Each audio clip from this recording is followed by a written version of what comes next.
Good morning guys, मैं Vipin sir आप लोगों के लिए फिर से एक बार बायोलॉजी सब्जेक्ट के अंतर्गत आप लोगों को कुछ नए टॉपिक के बारे में बताने जा रहे हैं। ठीक है, यह टॉपिक हमारा बेटा ठीक है जनन स्वास्थ्य अर्थात रिप्रोडक्टिव हेल्थ के बारे में होगा। तो हम आज ये सीखेंगे कि जनन किसे कहते हैं और जनन स्वास्थ्य किसे कहते हैं। ठीक है, अर्थात जनन स्वास्थ्य क्या तात्पर्य है। ठीक है, तो बहुत इसमें रटने की कोई ज़रूरत नहीं, बस थोड़ा सा सेंस लगाइए और आपका टॉपिक क्लियर हो गया। ठीक है गाइज, तो जनन का मतलब जान रहे हो कि संतान उत्पन्न करना। ठीक है बेटा, और संतान उत्पन्न करने के लिए दो लोगों की ज़रूरत पड़ती है इन मैन में, फीमेल और मेल। ठीक है, आदमी यानी मनुष्य के लिए रिप्रोडक्शन में संतान उत्पन्न करने के लिए दो कारक की ज़रूरत पड़ती है, मेल और फीमेल। ठीक है, तो सीधा सीधा जनन का मतलब क्या हो गया, संतान उत्पन्न करना अर्थात मेल और फीमेल। स्वास्थ्य का मतलब तो समझ ही रहे होंगे आप। कुल मिलाकर हम ये कह सकते हैं, अगर कोई व्यक्ति ठीक है किसी भी जनन संबंधित रोगों से पीड़ित है, ठीक है, तो क्या वह व्यक्ति जनन करने योग्य होगा अर्थात संतान उत्पन्न करने योग्य होगा। अगर वो जननांगों के कोई बीमारी है जननांगों में, या जनन संबंधी कोई रोग जैसे हर्पीज हो गया, एड्स हो गया, सुजाक हो गया, गोनोरोहिया हो गया, श्वेत पदर हो गया, ये सब जो रोग हैं जननांगों में होते हैं, अगर ये रोग जननांगों में हो गए तो अगर उस व्यक्ति को किसी फीमेल के साथ प्रजनन करना हो, संतान उत्पन्न करना हो, तो उसमें प्रॉब्लम आती है। तो ऐसे कंडीशन को जनन रोग कहते हैं।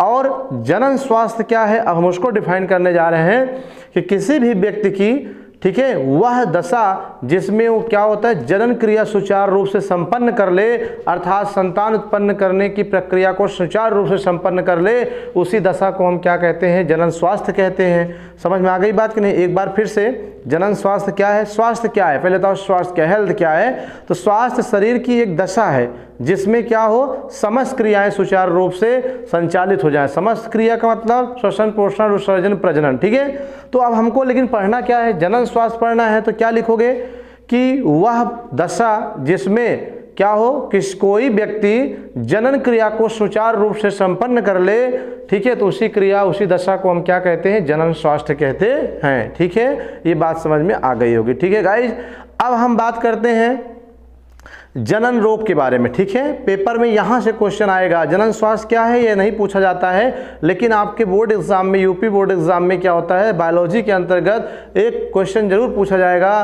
कि एसटीडी रोग किसे कहते हैं, अर्थात यौन संचारित रोग किसे कहते हैं, मतलब सेक्सुअल ट्रांसमिटेड डिजीज किसे कहते हैं। ठीक है, तो ये आपको पढ़ना है, तो ये आप ध्यान से देखिए। ठीक है, हम इसका वीडियो यहाँ पर बनाने जा रहे हैं। ठीक है बेटा, तो जनन स्वास्थ्य आई होप समझ गए होंगे। अब जो हम इसके अंतर्गत हेडिंग पढ़ेंगे बेटा, पहली हेडिंग जो पढ़ना है वो पढ़ना है यौन संचारित रोग। ठीक है, यौन संचारित रोग। ठीक, इसे हम क्या कहते हैं बेटा, सेक्सुअल ट्रांसमिटेड, ठीक है, और डिजीज क्या कहते हैं, सेक्सुअल ट्रांसमिटेड डिजीज।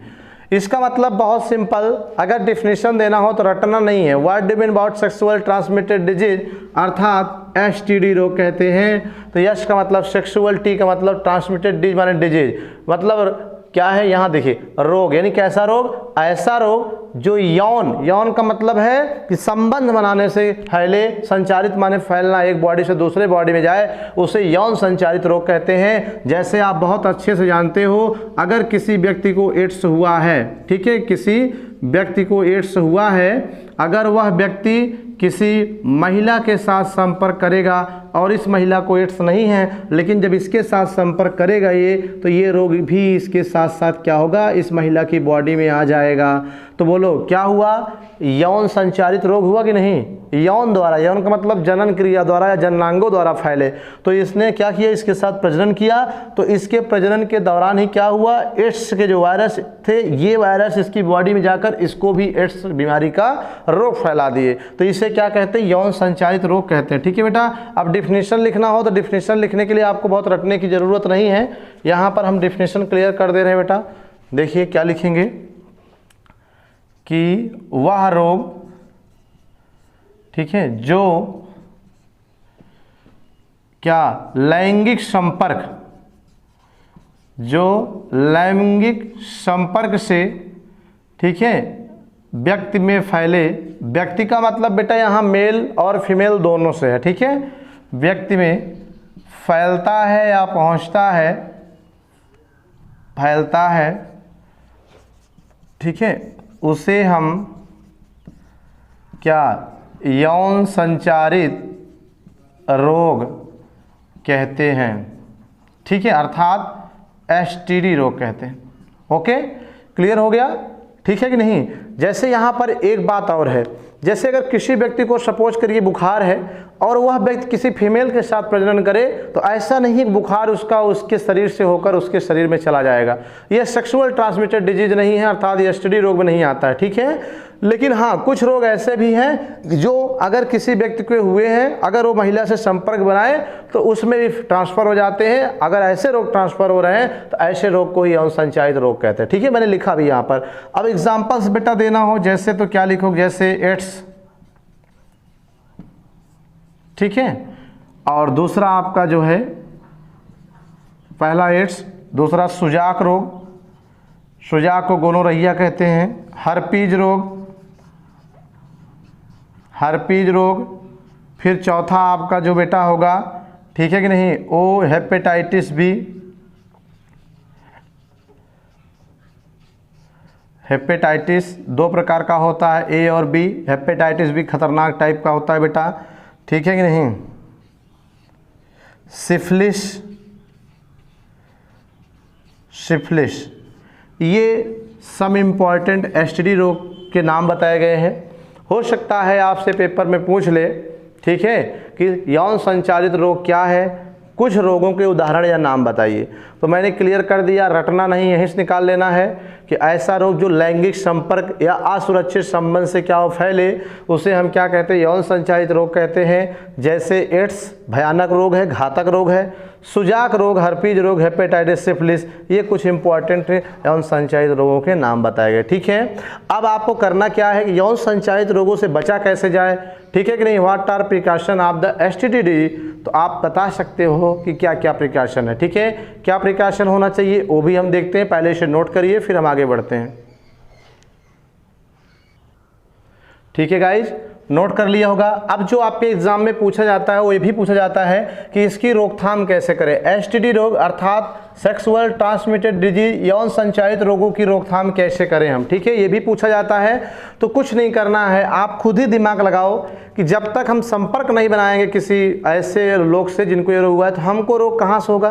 तो क्यों ना हम उनसे संपर्क ही न बनाएं, ऐसे व्यक्तियों से हम सुरक्षित रहें तो रोकथाम अपने आप हो जाएगी। तो हम कह सकते हैं यहाँ पर फर्स्ट में क्या कहेंगे बेटा, फर्स्ट में कि असुरक्षित,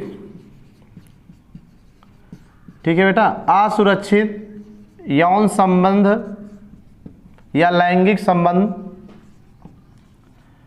संबंध से बचना चाहिए, बचना चाहिए, ठीक है।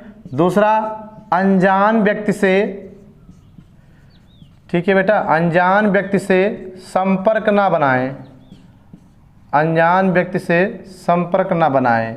अगर कोई भी व्यक्ति पर्सन क्या हो, अनभिज्ञ अनजान है, तो बिल्कुल उससे संपर्क किसी तरह का मत बनाइए। नहीं तो हो सकता है बाय द वे वो व्यक्ति किसी ऐसे रोग से पीड़ित हो और आपकी बॉडी में भी आ जाए जो आपके जीवन के लिए खतरा हो सकता है, ठीक है बेटा।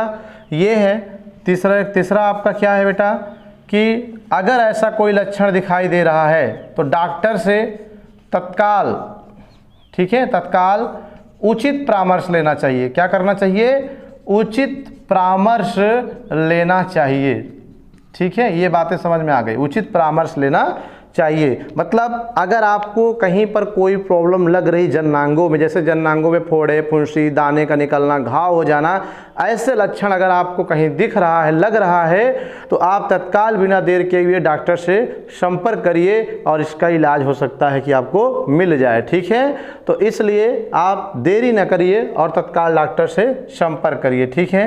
1 2 3। चौथा क्या होना चाहिए, यौन शिक्षा, ठीक है। यौन शिक्षा सभी बच्चों को देना चाहिए, अवश्य देना चाहिए, ऐसा लिख लो। ठीक है बेटा।